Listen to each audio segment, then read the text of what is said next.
Ao contrário de que muitos pensam, o Lula sempre foi o rejeitado, o odiado pelo sistema, quer seja Rede Globo, banqueiros, empreiteiros, odiado. Aí você pergunta, mas se Lula é odiado, quem é o querido do sistema, o preferido do sistema? Os nomes do PSDB tradicional, como Fernando Henrique Cardoso, José Serra, Aécio Neves, esses são os nomes preferidos do sistema que escraviza o Brasil hoje. Mas aí você pergunta, bom, se o sistema não gosta de Lula, então por que o apoiaram escancaradamente, de forma aberta, nas eleições de 2022? E não um outro candidato do PSDB? Senhoras e senhores, vamos raciocinar juntos. Em 2014, o candidato do sistema era Aécio Neves, o qual contou com o nosso voto por nós acreditarmos naquela época que PT e PSDB eram adversários.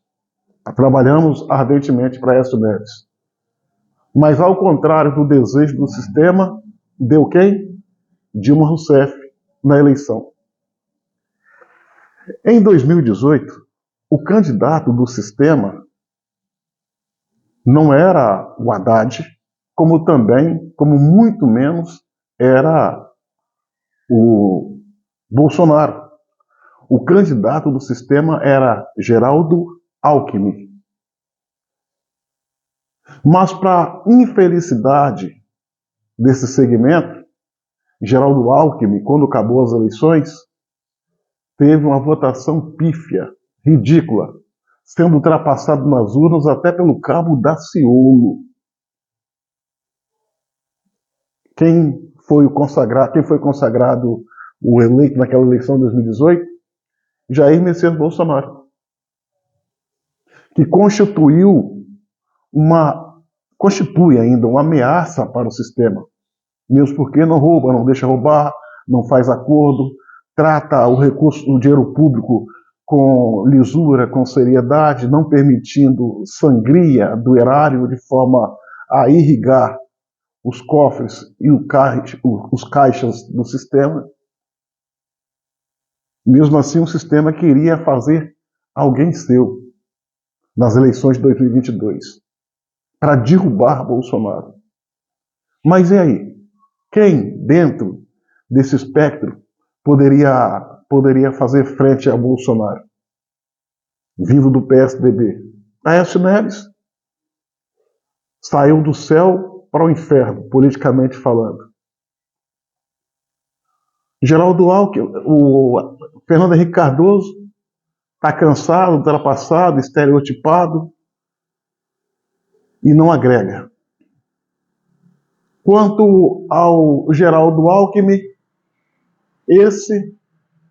nas eleições, a última eleição que disputou, 2018, foi um fiasco. Mas mesmo assim, o nome de Geraldo Alckmin era o preferido e é o preferido do sistema. Então o sistema resolveu fazer dele presidente da República. Mas como fazer Alckmin presidente da República, sendo que ele nas urnas é fracassado, não tem mobilização de massas, não tem o poder de ser consagrado nas urnas como presidente? O que fazer? Foi aí, senhoras e senhores, que eles resolveram dar um banho de honestidade em Lula, ou tirando da cadeia, ou descondenando, de maneira a possibilitar que ele disputasse a eleição, e disputou. Mas dá-se a sensação que houve um acordo entre Aécio Neves, melhor dizendo, entre o grupo do Geraldo Alckmin e Lula.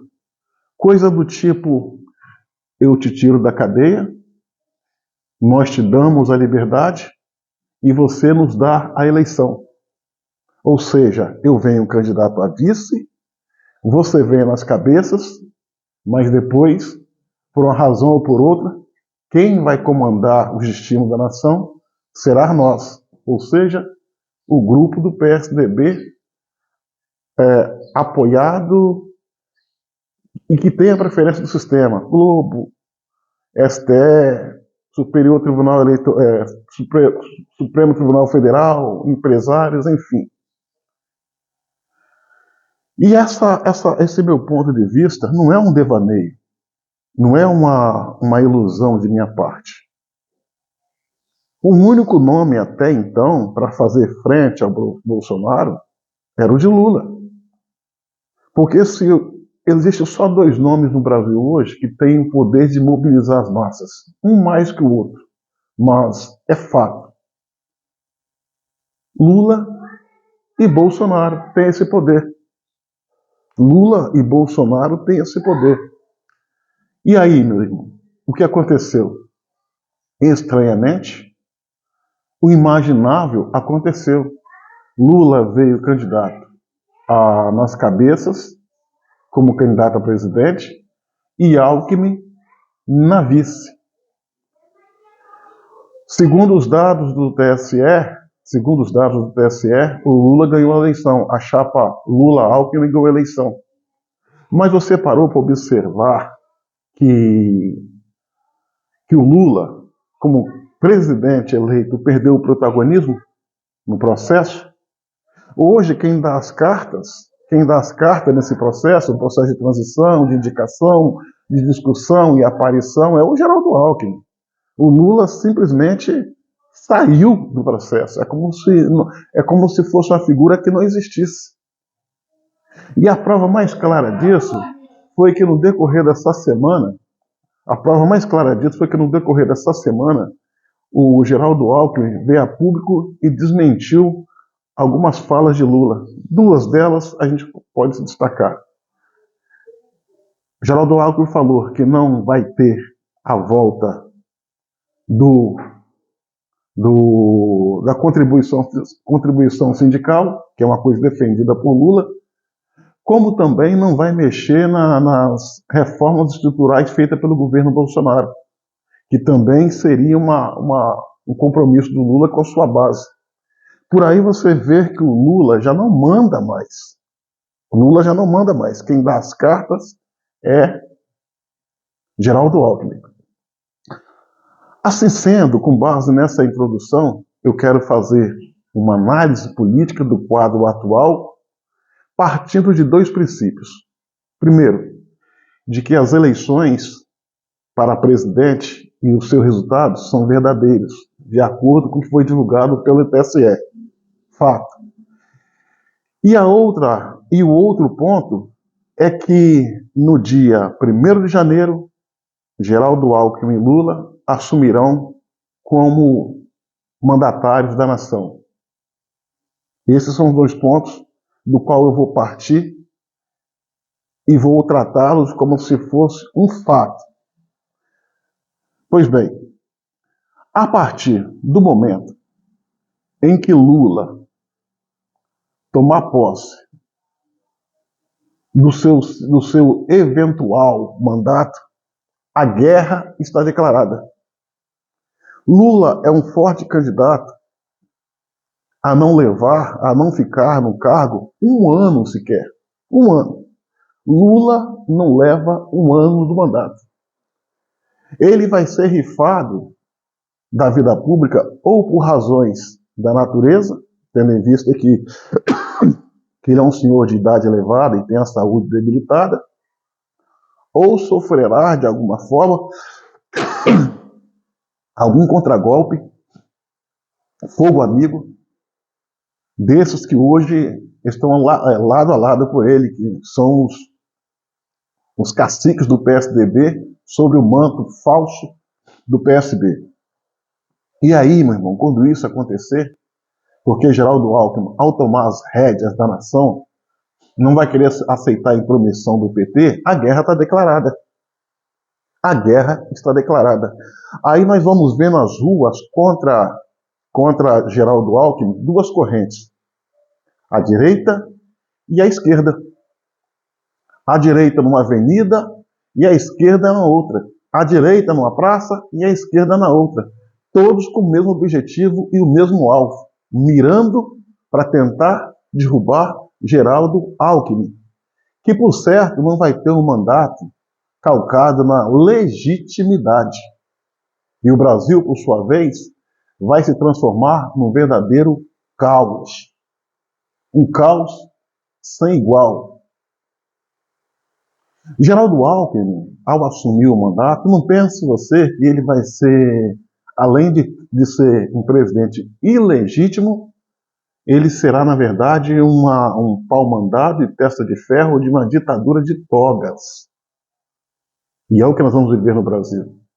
Para se ter uma ideia, hoje, o Supremo Tribunal Federal / TSE, nas pessoas de alguns ministros, em especial Alexandre de Moraes, usa o poder da sua caneta e do seu posto, do seu cargo, para cometer arbitrariedades contra os membros da direita conservadora.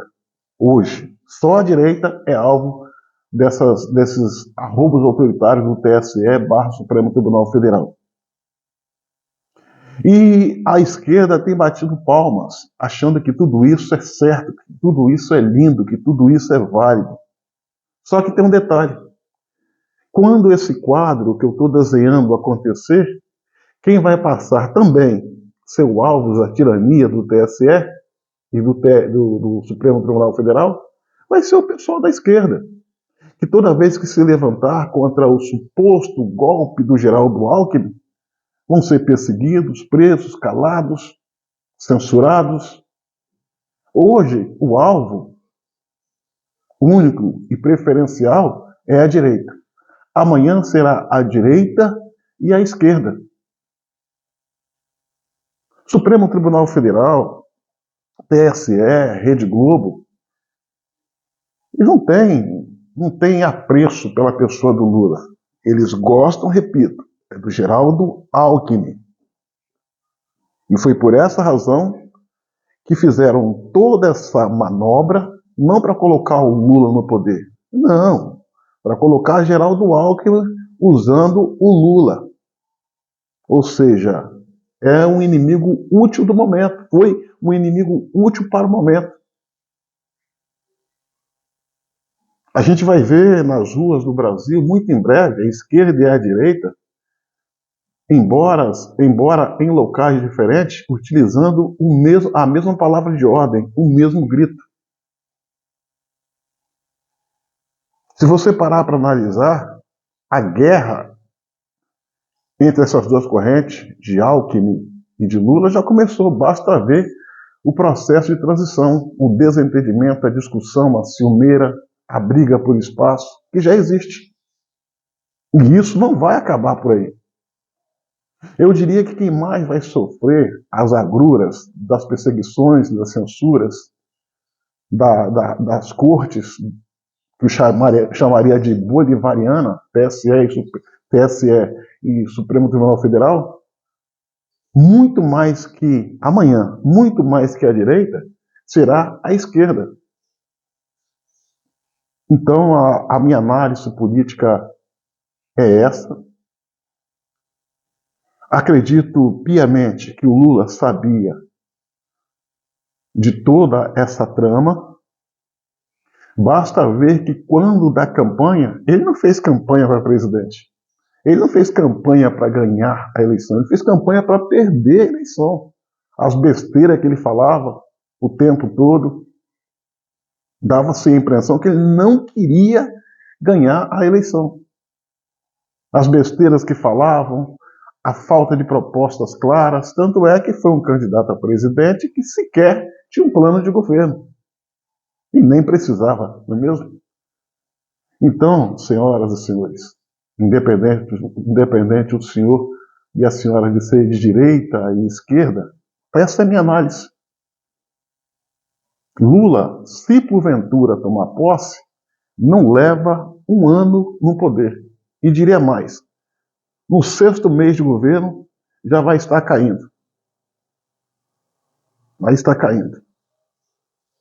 E isso não é macumba.